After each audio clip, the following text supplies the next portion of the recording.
Of late years, an abundant shower of curates has fallen upon the north of England. They lie very thick on the hills. Every parish has one or more of them. They are young enough to be very active and ought to be doing a great deal of good. A certain favoured district in the West Riding of Yorkshire can boast 3 rods of Erin blossoming within a circuit of 20 miles. You shall see them. Step into this neat garden house on the skirts of Winbury. Walk forward into the parlour. There they are, at dinner. Allow me to introduce them to you. Mr. Dunn, curate of Winbury. Mr. Malone, curate of Briarfield. Mr. Sweeting, curate of Nunneley. These are Mr. Dunn's lodgings, being the habitation of one John Gale. Mrs. Gale waits on them, but a spark of the hot kitchen fire is in her eye. She considers that the privilege of inviting a friend to a meal occasionally, without additional charge, has been quite sufficiently exercised of late. The present week is yet but a Thursday, and on Monday, Mr. Malone, curate of Briarfield, came to breakfast and stayed dinner. On Tuesday, Mr. Malone and Mr. Sweeting of Nunneley came to tea, stayed supper, occupied the spare bed, and favoured her with their company to breakfast on Wednesday morning. Now, on Thursday, they are both at dinner, and she is almost certain they will stay all night. C'en est trop, she would say, if she could speak French. So much for curates. That was the start of Charlotte Bronte's second novel, Shirley. By that time, Charlotte had received 2 proposals of marriage, both from curates. The first came from Henry Nussey, brother of her best friend, Ellen. She replied, 5th of March, 1839. My dear sir, before answering your letter, I might have spent a long time in consideration of its subject, but as from the first moment of its reception and perusal, I determined on what course to pursue, it seemed to me that delay was wholly unnecessary. You are aware that I have peculiar reasons for affection towards one at least of your sisters, and also that I highly esteem yourself. Do not therefore accuse me of wrong motives when I saw that my answer to your proposal must be a decided negative. I feel convinced that mine is not the sort of disposition calculated to form the happiness of a man like you. It has always been my habit to study the characters of those amongst whom I chance to be thrown, and I think I know yours, and can imagine what sort of a woman would suit you for a wife. The character should not be too marked, ardent, and original. Her temper should be mild, her piety undoubted, her spirits even and cheerful, and her personal attractions sufficient to please your eyes and gratify your just pride.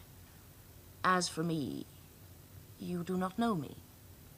I am not the sensible, grave, cool-headed individual you suppose.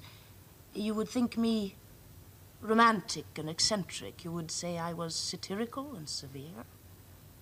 However, I scorn deceit, and I will never, for the sake of obtaining the distinction of matrimony and escaping the stigma of an old maid, take a worthy man who I'm conscious I cannot render happy.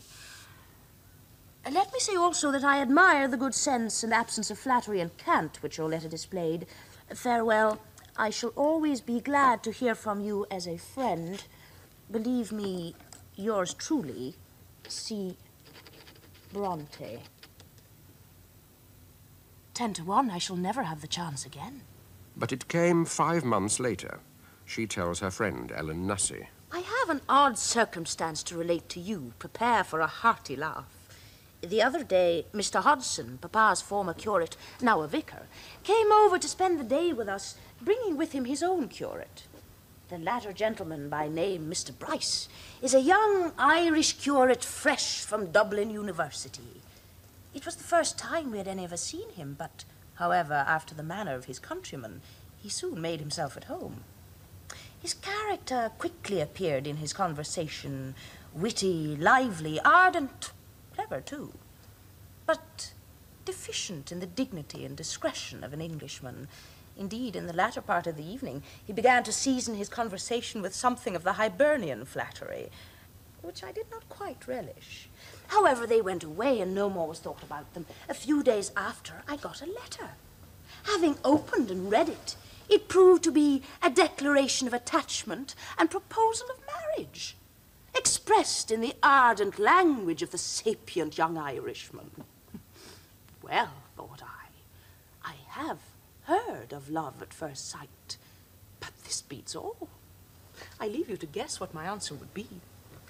This is not like one of my adventures, is it? It more resembles Martha Taylor's. I am certainly doomed to be an old maid. Never mind. I made up my mind to that fate ever since I was 12 years old. Mr. Bryce, too, was doomed. He died a few months later.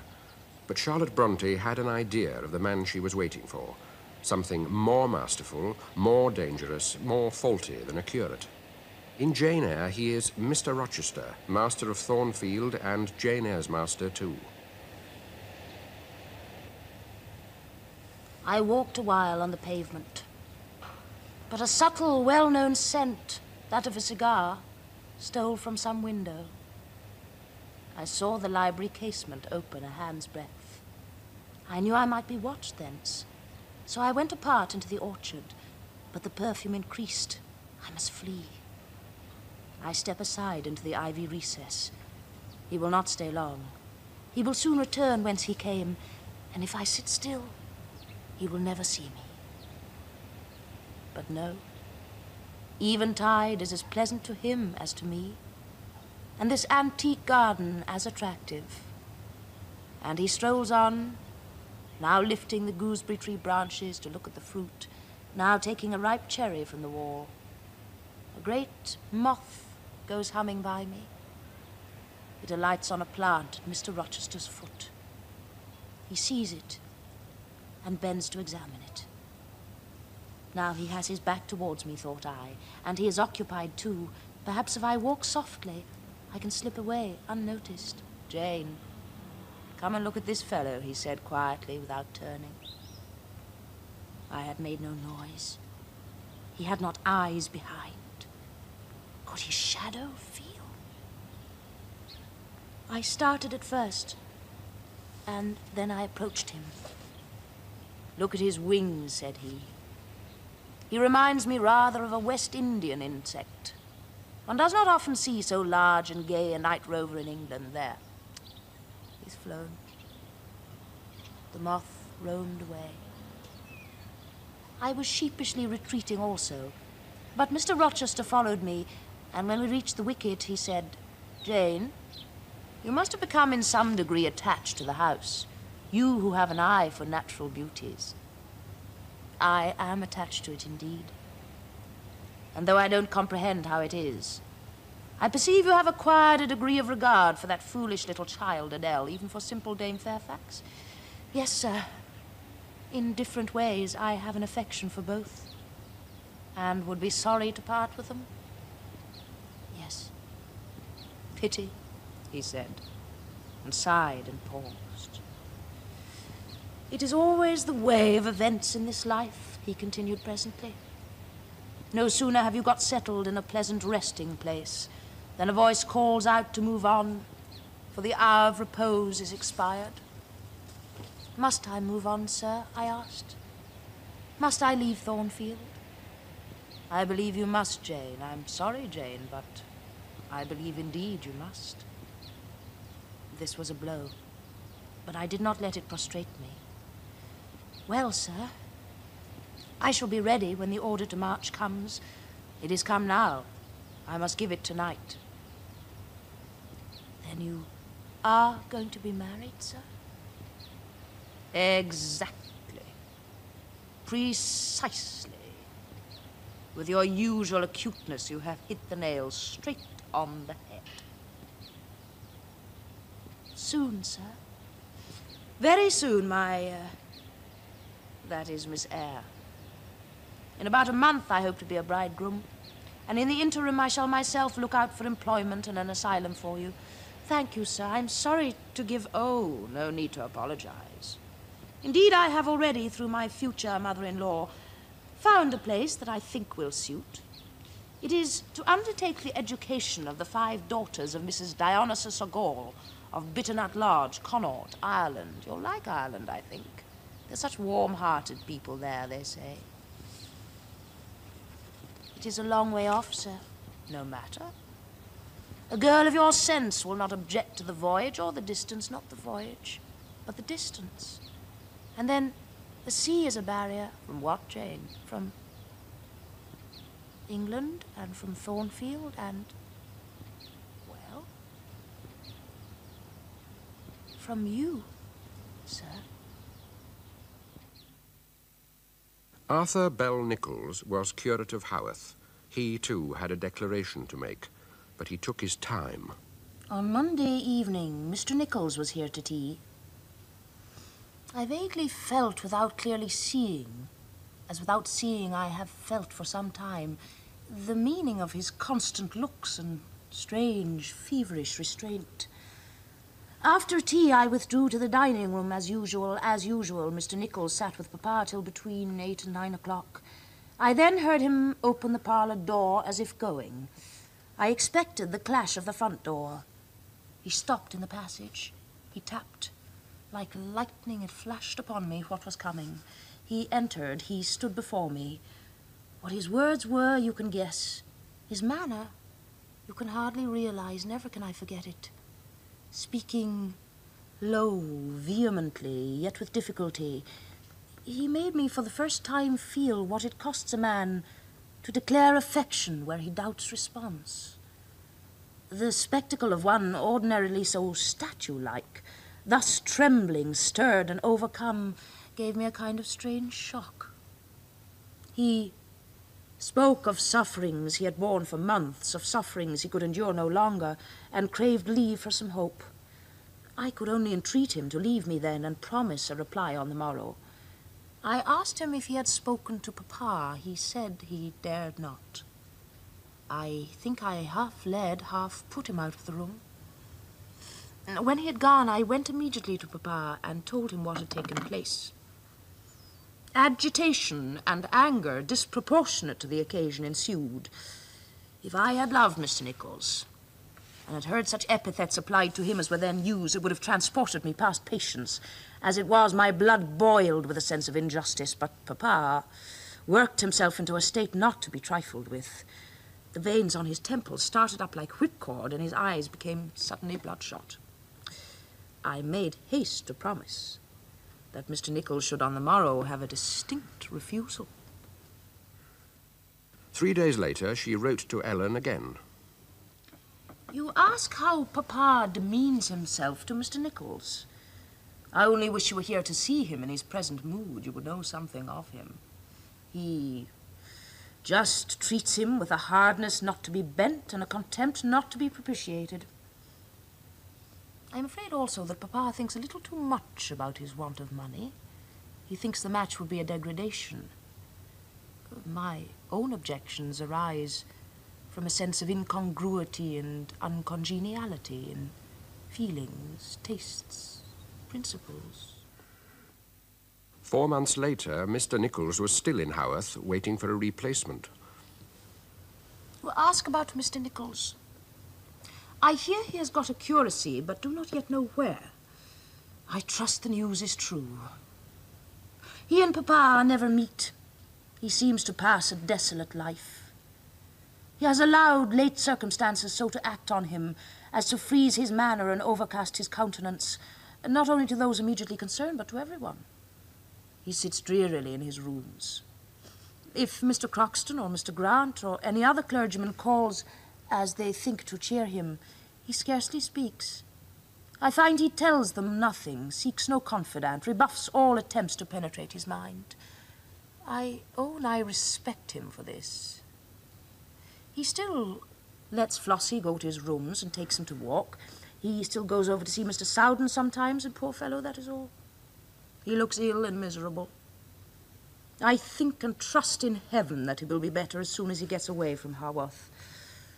I pity him inexpressibly. We never meet or speak. nor dare I look at him. Silent pity is all I can give him, and as he knows nothing about that, it does not comfort. He's now grown so gloomy and reserved that nobody seems to like him. Papa has a perfect antipathy to him, and he, I fear, to Papa. In this state of things, I must be, and am, entirely passive. I may be losing the purest gem, and to me, far the most precious that life can give, genuine attachment. Or I may be escaping the yoke of a morose temper. So I just leave the matter where we must leave all important matters.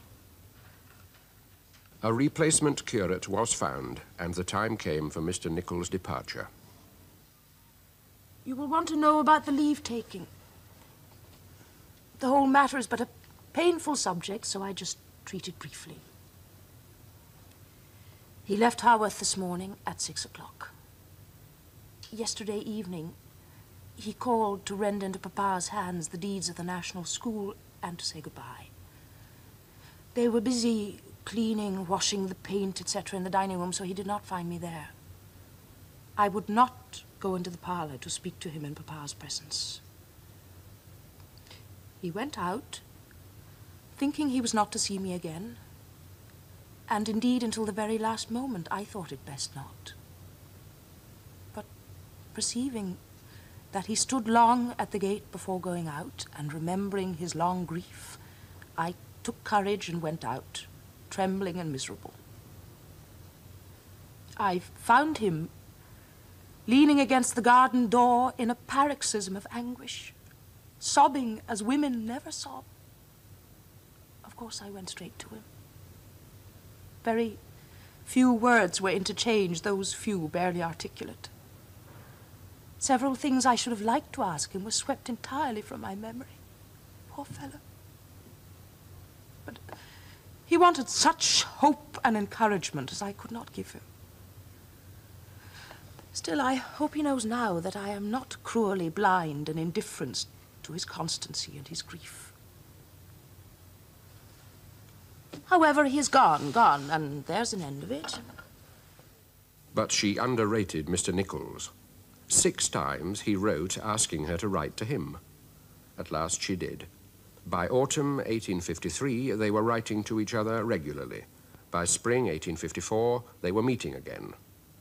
The new curate at Haworth might have stepped from the pages of Shirley, and Mr. Bronte was at his wit's end. Mr. Nichols offered to return for a cut in his salary and the promise of a wife. Charlotte and Arthur Nichols were married in June 1854. The following January, she wrote to Ellen. A few lines of acknowledgement your letter shall have, whether well or ill. At present, I am confined to my bed with illness, and have been so for 3 weeks. Up to this period, since my marriage, I've had excellent health. My husband and I live at home with Papa. Of course, I could not leave him.